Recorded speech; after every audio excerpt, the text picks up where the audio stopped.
Hi guys, my name is Kristen Mouton and I am a student at McNeese State University.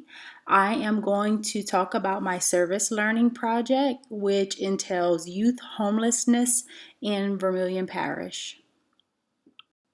So now I want to talk about the introductory part of the service learning project. I want to say I am employed full-time with the Vermilion Parish School Board as the Child Welfare and Attendance Secretary. Our homeless liaison is housed in our department. So I saw firsthand what the needs were, what needs were being met, and which needs weren't.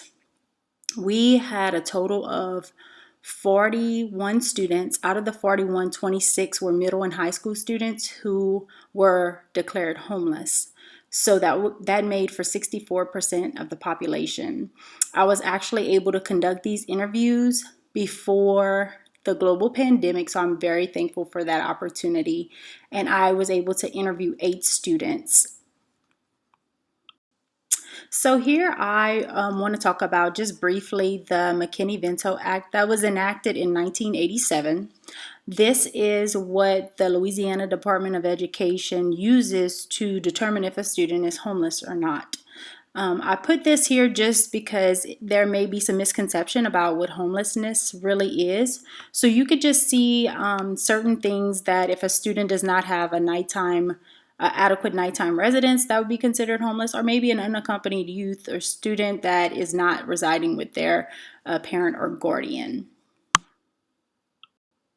So in going forward with my service learning project and just in the deciding phase of it all, I knew I needed to think about what exactly the needs were, and meeting with the families and students actually gave me that opportunity. I knew what the needs were in some sense, but I really didn't know fully, and meeting with them gave me an opportunity to talk about what the true needs were. I knew that federal funds would pay for some things, but I also knew that there was still a need that was prevalent. So this really gave me a chance to connect with different agencies and talk to the families about what they truly needed and what they wanted to work on or what they needed from us because they were unable to achieve those certain things. So in the needs assessment phase of my project, where I created and formulated questions to ask the families that I met with and students, I knew that I needed to ask a main question, the most direct question of all, which was, what is the most significant need that you feel we could help you with? And that was such a strong point in this whole service learning project because that's just the direct question. We actually had 41 students total before the global pandemic that we had declared homeless. It was towards the end of February. So I used that data, and like I spoke about previously, that made up 64% of the population. A lot of the families that I met with, actually all of them in some way or form, stated that they felt bad that they couldn't work and contribute to their families. And that was really, really heart-wrenching. But guess what? It was the absolute reality. So with that being said, I knew that it was so much more than just not having physical material things. It was a lot more things that they were in need of to assess and help their families get through this hardship.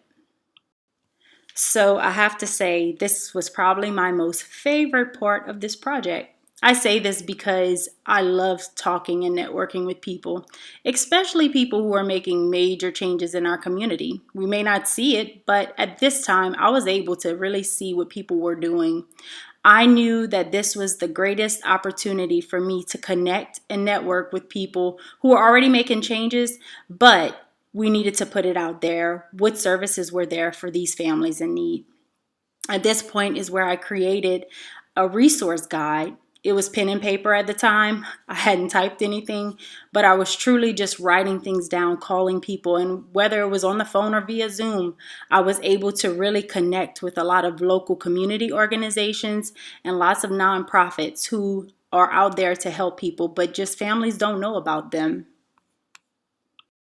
So here is the resource guide. Actually, this is just the front. If you look to the far right, that would be the front cover of it. It actually folds, so it would be the front and then the middle part would be the back.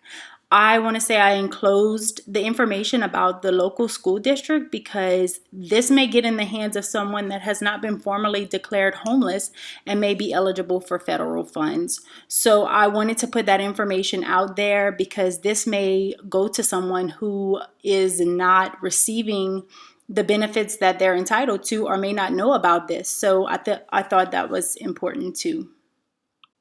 So here's where you get to mainly where all the resources are in the resource guide, which is I put as the second page just because both couldn't fit on one slide. Actually, in the middle of it, it shows many different resources such as hot food and even non-perishable food items and locations where you could retrieve that, clothing items for families that need clothing outside of, uniforms that are already provided by the school board and stuff like that. Resources for housing, just because the situation that they're in is temporary, but eventually they may be in a position to look for more permanent housing. So this is actually just a resource guide that I put together for local agencies in the Vermilion and local Lafayette parish areas for families to have access to. So I just want to say that whenever I started this project and I knew exactly what I was going to do, I felt in my heart that it would be long term. I felt that it was not going to be just a semester service learning project. And I think I was right because I knew that once the information got there, it would be ongoing. There would be new added community services that would come later on, maybe something that wasn't existing at the time of the printing of the resource guide, but I knew eventually that it would continue to grow. I think a lot of the questions are, how does this help our youth? Like, okay, so how does this help our students? I think it helps in so many ways because these kids that I met with just want to help their families. They just want to be a contributor to their families. And that's the hardest thing when you see your family struggling and you can't help or you feel like you can't help. So I wanted them to have a purpose and make them feel like they are helping their families in some capacity.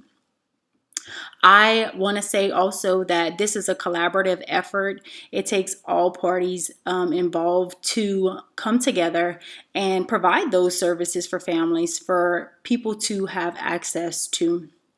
I also know that it's important to gather input and suggestions from these community organizations because they are a vital part of the community. So the community resource guide that you saw was actually delivered to local schools in and around May 2020. Support staff reported to schools, but schools were still closed until September 2020. But once everyone returned, I wanted to make sure that the schools had access to this and were able to give these guides out to anyone in need. I also want to say, and I'm so glad to report that since our spring 2020 service learning project semester, my project has grown. And since the word has gotten out about the need and what we are providing, these guides have really opened up a door for people to donate. With that being said, we have up to 16 to 18 boxes right now of hygiene materials, things that are so vital for these students. Some even come without socks. So we have socks for these students. And something as small as that, it may seem so minute, but it's life-changing for some people because literally they leave with the clothes on their back and very minimal things. So I'm so grateful for the students who are so grateful for the donations. And I'm so grateful for this opportunity to really share what this project is doing because it is such a beautiful thing. Again, thank you so much for this opportunity. I'm so eager to see how this goes, and I know for certain that this is only the beginning. Thank you so much.